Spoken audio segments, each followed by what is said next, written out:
Olá pessoal, eu sou o professor Marcos, esse é o nosso História da Filosofia em Casa. Hoje falaremos a respeito de Sócrates e os sofistas. Sócrates, que é considerado um dos maiores filósofos de todos os tempos, talvez um dos mais conhecidos.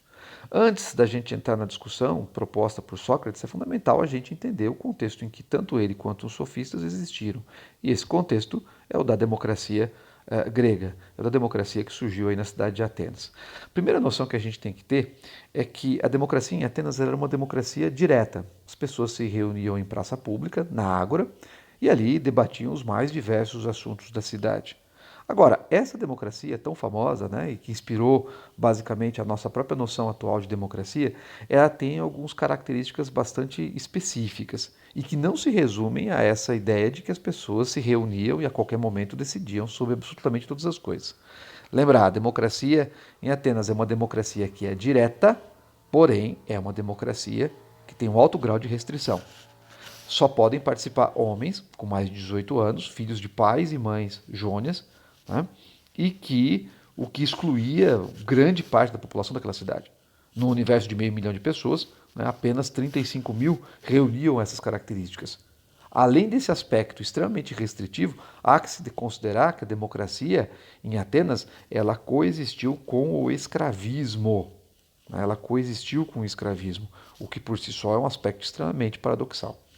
Seja como for, pessoal, é fundamental a gente dimensionar que havia um ideal de vida cívico para o grego dessa época, para o ateniense dessa época. E esse ideal de vida cívico é o que nós chamamos de areté. A ideia que o grego carrega consigo desde quando ele nasce, e ele é preparado a pensar dessa forma, de que debater os assuntos da cidade é algo que ele tem que fazer. É virtude cívica, ele tem que participar.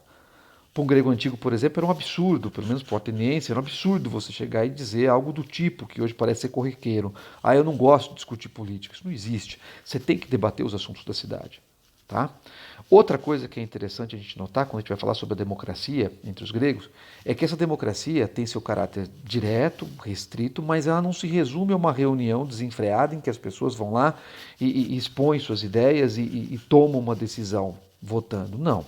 Na verdade, ela é mais complexa.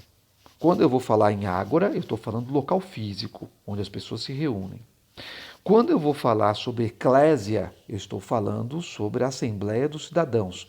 Esta sim, detentora, das decisões que a cidade vai tomar. A eclésia ela se reunia dentro de uma certa periodicidade.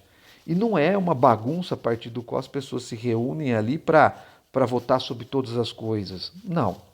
Há outras estruturas previamente criadas que elaboravam isso. Por exemplo, a Bulé era um conselho, composto por pessoas que eram escolhidas pelas diferentes tribos ali que compunham Atenas, e era na Bulé que se preparava a pauta que iria ser discutida na eclésia. Ok? Então, antes que alguma coisa fosse votada na eclésia, já se sabia o que seria discutido na eclésia. E antes disso, as pessoas na Ágora debatiam sobre esses assuntos. É o areté acontecendo. E outra coisa, depois que se decidia sobre um determinado assunto, você tinha o areópago, que era um outro tipo de conselho, que avaliava se aquela lei, aquela deliberação criada na eclésia, ela se confrontava com outra deliberação anterior. Sem contar a existência dos Eliai, que eram os tribunais que iam julgar os indivíduos com relação às transgressões que ali poderiam acontecer. Lembrar que nessa época, tá? É a época quem cria esse modelo é Clístenes, tá? Que depois vai ser aperfeiçoado por Péricles. Nesse momento o direito já é escrito em Atenas. Tá? Então é esse o contexto da democracia. E o que a gente vislumbra é basicamente o seguinte: antes de que houvesse qualquer decisão, já na eclésia, a palavra era aberta e as pessoas podiam fazer uso dela. Percebemos aí, portanto, na democracia ateniense era fundamental a pessoa que queira exercer poder, entendemos aqui poder como a capacidade que um indivíduo ou um grupo de indivíduos tem de mudar a conduta de outros indivíduos. Uma das formas de você exercer poder nessa sociedade era através do convencimento. Então, posso dizer para vocês que quando a gente pensa democracia, em especial em Atenas, a arte de falar bem, a oratória e a retórica eram instrumentos de poder, posto que através dela você podia convencer as pessoas em relação aos seus argumentos, dentro desse contexto extremamente importante. Muito bem. E é nesse contexto que a gente vai ver surgir uma figura bastante interessante, que era a figura do sofista, tá? Quem era o sofista? O sofista ele era um sábio, né? A definição de sofista ela me pressupõe três tipos de compreensões. Primeiro, o sofista é um sábio, né? Porque demonstra ter muito conhecimento. Ele é um professor porque ele ensina, tá? Ele ensina as pessoas, justamente na oratória, na retórica e na sagacidade mental, que eram instrumentos de extrema importância na antiguidade grega. E também posso considerar, de certa maneira, o sofista como um advogado, porque dependendo do que você pagasse para ele, ele efetivamente podia defender sua tese. Tá? Então, os sofistas eram sábios, né, que por uma certa quantidade ensinavam seus discípulos na arte da oratória, da retórica, da sagacidade mental, elementos considerados extremamente importantes, né, para que você tivesse a sua participação política, o seu ideal de vida cívica realizado na ágora, né, dentro da discussão sobre a própria política em si. Então, os sofistas eles eram vistos como grande importância. E vários foram sofistas. Né? Gorgias, por exemplo, de Leontini, era um grande orador. Não necessariamente, por exemplo, eles eram atenienses e podiam participar das discussões dos assuntos da polis. Tá? Mas certamente o mais famoso deles foi Protágoras, esse que aqui a gente vê nessa imagem aqui ao meu lado. O Protágoras ele tem uma frase extremamente famosa, que é a seguinte: o homem é a medida de todas as coisas, das coisas que são enquanto são, das coisas que não são enquanto não são. A grande característica dos sofistas é ter uma dimensão muito característica da aletheia, da verdade, daquilo que se revela. Para os sofistas, e isso é o ponto fundamental, a partir do momento que eu estabeleço que o homem é a medida de todas as coisas, eu não tenho a verdade, eu tenho várias verdades, que são relativas aos indivíduos, à maneira com que os indivíduos percebem a realidade em si. O ponto fundamental quando eu vou falar a respeito dos sofistas é ter em mente que para esses pensadores a verdade é relativa. Um exemplo que a gente pode dar de como dimensionar a verdade como algo relativo é quando a gente entra, por exemplo, num dilema moral. Né? Dilemas morais ensejam muito a ideia de que a verdade possa ser relativa. Tá? Por exemplo, um sujeito está desempregado, ele precisa de um emprego, ele é um contador, né? Já está com uma certa idade e de repente ele é contratado por alguém que pede para ele fazer contabilidade e ele percebe que ao fazer a contabilidade do negócio que a pessoa tem, ele está fazendo a contabilidade do tráfico. Então, qual é o dilema moral? Ele continua fazendo aquela atividade que ele sabe ser errada, né? Ou porque ele tem que sustentar a sua própria família, né? Ele tem que se sustentar, ou ele deixa de fazer essa atividade e a denuncia. Enfim, não há uma resposta efetiva para isso. Tá? Mas o dilema moral enseja a ideia de que a verdade possa ser relativa. E nesse momento é isso que eu tenho que ter em mente. Para os sofistas, a verdade era relativa. Ok? E, obviamente, eles brilhavam no contexto da Grécia Antiga. Eles brilhavam no momento da discussão da Ágora. A maneira com que eles punham seus argumentos despertava a atenção das pessoas. Né? Ok? Daí nós falarmos, portanto, de uma associação possível entre os sofistas e a ideia do advogado, que é aquele que defende uma tese, independente, né, do que ela possa significar para o conjunto de pessoas. Ok? Então, os sofistas eram sábios, muito eruditos, com conhecimento vastíssimo, muito bons na oratória, na retórica, né, na sagacidade mental. Né? O que eu chamo de. O que a gente pode definir como oratória? A capacidade de falar bem. Eu espero que nessa aula eu esteja tendo uma boa oratória. O que é retórica? É a capacidade de eu elencar argumentos. Né? Os sofistas eram mestres nessa arte. E, obviamente, por uma certa quantidade, uma certa quantia, ensinavam as pessoas. Obviamente que quem pode pagar por esse tipo de conhecimento é a elite. Ok? Muito bem. Quem foi Sócrates? Sócrates é uma figura que viveu entre 469 a.C. até 399. Tá? É filho de uma parteira e de um escultor. Daqui a pouco isso vai fazer sentido. Tá?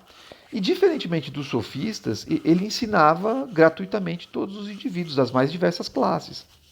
E para ele a verdade era única, a aletheia era única. E cabia ao filósofo, cabia ao pensador buscar. Tá? Sócrates basicamente era muito famoso por tratar sobre interrogações essencialmente humanas, tá?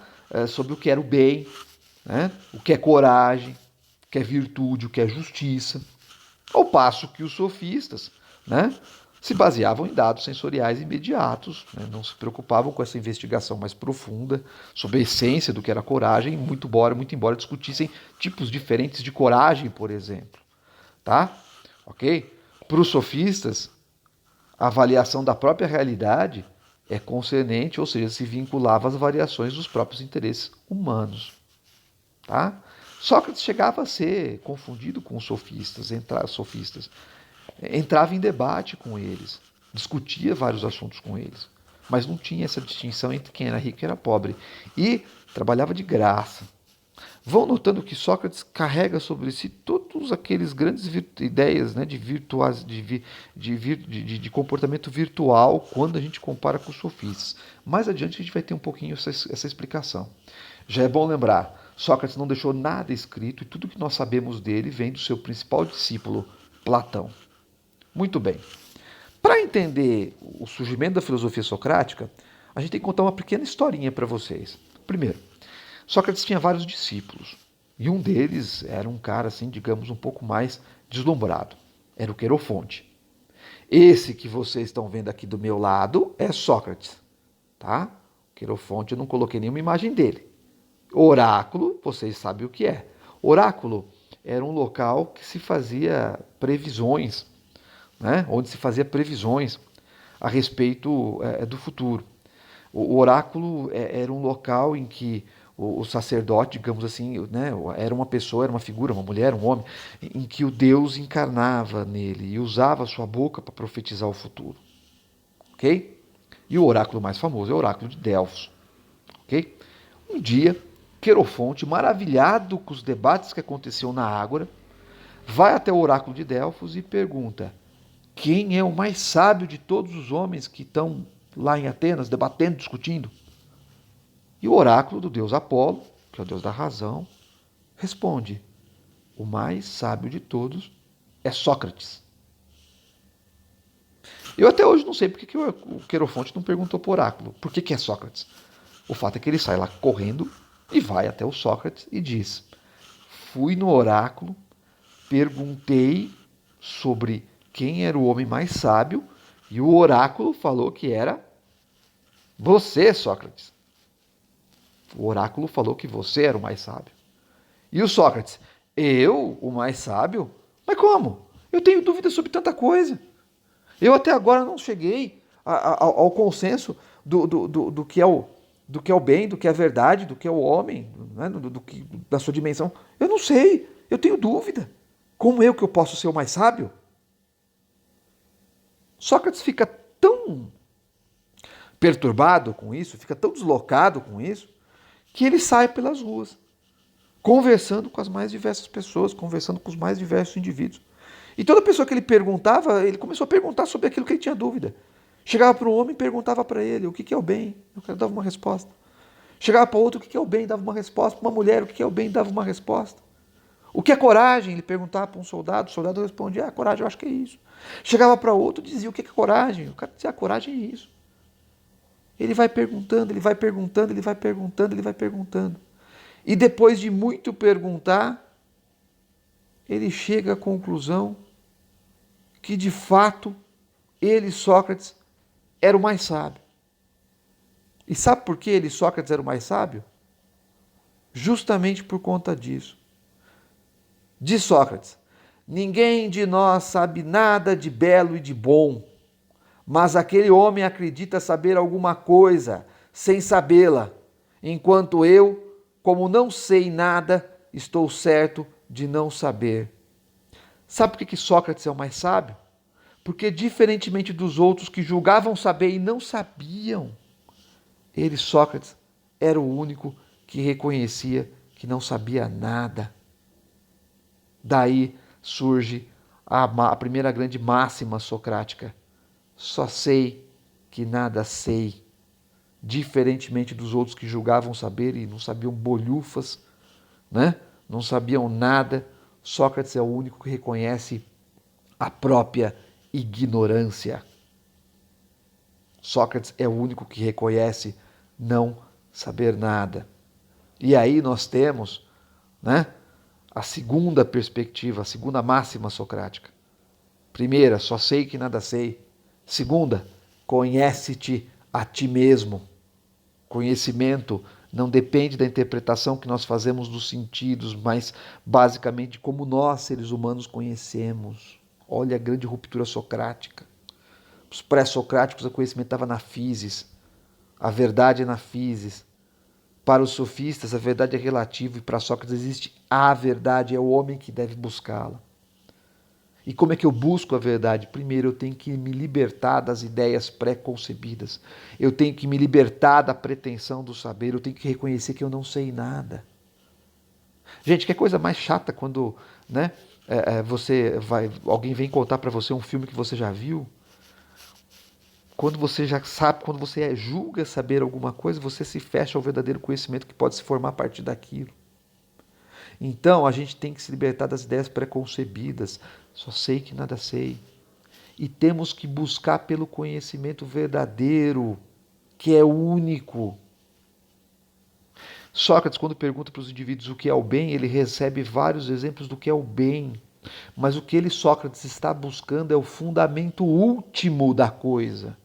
Aquilo que hoje nós poderíamos definir como conceito. Então eu só consigo chegar ao verdadeiro conhecimento quando eu abro mão das ideias preconcebidas. Quando eu coloco em xeque todo o conhecimento que eu recebi. Quando eu paro de achar que sei. Porque, convenhamos, quando eu acho que sei de alguma coisa, eu efetivamente não estou pronto, não me abro para receber qualquer tipo de conhecimento com base naquilo. Porque eu acho que eu sei. Porque Sócrates é mais sábio. Porque, diferentemente dos outros que julgavam saber e não sabiam, ele, Sócrates, reconhece que não sabe nada. E, aliás, conhece-te a ti mesmo é a frase que está no portal do Oráculo de Delfos. Né? Conhecimento é algo do ser humano. A partir do momento que eu me liberto das ideias preconcebidas, tá? E a partir do momento que eu estabeleço que o conhecimento último, né, o que eu tenho que conhecer é o fundamento último das coisas, eu estou pronto para fazer o verdadeiro conhecimento. É essa a grande narrativa socrática.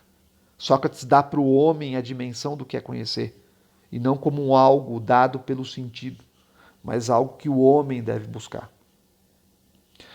Agora, uma coisa é Sócrates chegar a esse conteúdo por si mesmo. Outra coisa é como ele passa isso para os seus discípulos. Lembra que eu falei que era filho de um escultor com uma parteira? Pois é, vai fazer todo o sentido agora. Qual é o método que Sócrates cria para ensinar seus discípulos? Consiste em duas etapas. Primeira etapa é a etapa da ironia. A gente sabe que ironia é uma figura de linguagem hoje, né? Mas a ironia do grego antigo vai significar perguntar fingindo não saber. Sócrates é aquele que pergunta, tá?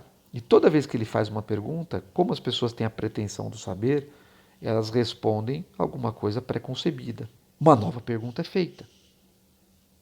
Uma nova resposta é dada. Cada pergunta que se faz, tá? É como se Sócrates evidenciasse para o discípulo as contradições do seu pensamento. É como se ele arrancasse desse discípulo, é como se ele estivesse esculpindo o homem, tirando o homem a pretensão do saber. Até o momento em que esse discípulo percebe que o que ele tinha era a pretensão do saber. É nesse momento que chega a segunda etapa do método socrático, a maiêutica, que ao pé da letra significa arte de dar à luz. Olha, né? Ele é filho de uma parteira. Então Sócrates, né, faz um método a partir do qual ele pergunta fingindo não saber, evidenciando as contradições do pensamento do discípulo. A partir do momento que o discípulo percebe que o que ele tem é a pretensão do saber, ele está pronto para o verdadeiro conhecimento. É a maiêutica. Ok? Ironia, maiêutica é o método socrático. Agora, qual que é o problema? A partir do momento que Sócrates faz pergunta, discute com todo mundo, etc, etc, ele leva os indivíduos a refletir a respeito de absolutamente tudo aquilo que eles têm enquanto ideias preconcebidas. Inclusive a validade de se viver dentro de um contexto dito como democrático, a partir do qual nem todos participam. O fato fundamental, pessoal, é que Sócrates ele vai ser acusado de corromper a juventude ateniense. Ele né, vai ser acusado de corromper a juventude ateniense. Justamente porque ele leva essa juventude a questionar as ideias preconcebidas, os valores daquela sociedade. Tá? Aqui nós temos um dos fragmentos mais importantes aí a respeito de Sócrates, que é a Apologia de Sócrates, transcrita aí no caso por Platão na obra A República. Há quem considere se de fato Sócrates existiu ou não, ou se era apenas uma figura criada por Platão para que este sim pudesse estruturar, estabelecer, exteriorizar suas concepções filosóficas. Tá? Mas basicamente esse aqui é um dos fragmentos mais importantes que vão dar a diretriz do julgamento socrático, né, e que quase sempre se aparece aí em vários vestibulares. Diz assim: descobrem uma multidão de pessoas que supõem saber alguma coisa, mas que na verdade pouco ou nada sabem. E afirmam que existe um tal Sócrates que corrompe a juventude. Quando se lhes pergunta por quais atos ou ensinamentos, não tem o que responder. Não sabem, mas para não mostrar seu embaraço, apresentam aquelas acusações que repetem contra todos os que filosofam. As coisas do céu e o que há sob a terra, o não crer nos deuses, fazer prevalecer o discurso e a razão mais fraca. Isso porque não querem dizer a verdade, terem dado prova de que fingem saber, mas nada sabem. Bom, Sócrates é acusado de corruptor da juventude, justamente por levar a juventude a refletir sobre as ideias preconcebidas. Tá aí uma coisa que a gente tem que fazer sempre, né? Sempre avaliar com relação a quais são os conteúdos que nós temos, o ponto de vista das visões de mundo que nós temos, né? A gente sempre tem que fazer isso, né? Tudo bem, vivemos numa sociedade, numa realidade em que o paradigma dominante do verdadeiro conhecimento é o conhecimento científico. E o conhecimento científico, ele efetivamente se comprova. Lembrar que Sócrates está num contexto em que efetivamente você tem uma sociedade cujos padrões de conhecimento ou eram relativos quando a gente pega a perspectiva sofística, né? Ok? E há um conteúdo ainda extremamente mítico, né? Ainda existente. Tá? Então Sócrates, na verdade, coloca isso em xeque ao apontar que o conhecimento deve buscar o fundamento último da coisa, a ideia do conceito, que, vias de regra, é a base do próprio conhecimento real. Tá? O conhecimento conceitual é aquele que se evidencia, né? Que não se pode se refutar. Tá? Ok? Esse é um ponto fundamental. Lembrar que da palavra conceito a gente pode também criar a ideia de ideias pré-conceituosas, ou seja, que não se evidenciam, que não são reais. A despeito de todos os esforços de seus discípulos, né, que tentavam inclusive ajudá-la a fugir posteriormente, Sócrates vai ser acusado, né, de corruptor da juventude. Por essa acusação ele vai ser condenado à morte. A cena que nós trazemos aqui no caso, a morte de Sócrates, né, pintada aí pelo Jacques-Louis David, né, um pintor neoclássico, ela na verdade enseja o fato de que Sócrates não se recusou a fugir e tomou cicuta, tomou um veneno, né, acabando aí no caso por tirar a própria vida. Sócrates, portanto, promove a primeira grande ruptura da história da filosofia, ao puxar para o ser humano a discussão mais emblemática de como é que o conhecimento se forma, né? Lembrar sempre, falar de Sócrates, falar sobre aquele pensador que desafiou os sofistas, né? Que apontou para a existência da verdade como única, né? Apontou para a verdade como fundamento último das coisas, né? Ao passo que os sofistas apontavam a verdade como algo relativo. Pessoal, agradeço inteiramente a atenção de vocês, espero que vocês tenham gostado dessa nossa pequena discussão, tá? Queria desejar um grande abraço a todos, até a próxima. Eu sou o professor Marcos, esse foi o História da Filosofia em Casa, em que hoje nós falamos sobre Sócrates. Tchau, tchau.